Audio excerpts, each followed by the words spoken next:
আপনার কাছে ন্যায় বিচার চাই মাননীয় প্রধানমন্ত্রী। আমি একজন জুলাই যোদ্ধা, আপনার কাছে ন্যায় বিচার চাই। এই জুলাই গণঅভ্যুত্থানের পর থেকে আমার ঘর বাড়িতে যেতে পারছি না। চাঁদাবাজরা আমাকে মেরে ফেলবে, আরো বিভিন্ন মিথ্যে মামলা দিয়ে আমাকে ঘর বাড়ি ছাড়া করেছে। মাননীয় প্রধানমন্ত্রীর কাছে আমি ন্যায় বিচার চাওয়ার জন্য এসেছি এবং মাননীয় প্রধানমন্ত্রীর সাথে কথা বলার জন্য চেষ্টা করেছি।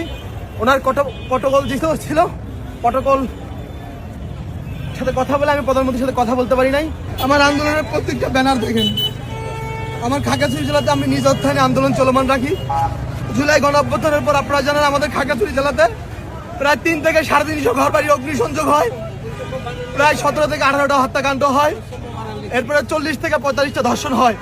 আমি জুলাই গণঅভ্যুত্থানের পর এই হত্যাকাণ্ড, অগ্নিসংযোগ, চাঁদাবাজের বিরুদ্ধে আমি কথা বলি। কথা বলার পর স্থানীয় কিছু চাঁদাবাজরা, সন্ত্রাসীরা ঐক্যবদ্ধ হয়ে আমাকে তুলে নিয়ে দেখেন আমার উপর কি পরিমাণ অত্যাচার করেছে।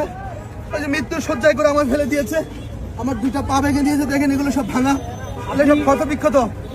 আমি আজকে এই জুলাই গণঅভ্যুত্থানের পর থেকে আমার ঘর বাড়িতে যেতে পারছি না। চাঁদাবাজরা আমাকে মেরে ফেলবে, আরো বিভিন্ন মিথ্যে মামলা দিয়ে আমাকে ঘর বাড়ি ছাড়া করেছে, অথচ আমি একজন জুলাই যোদ্ধা।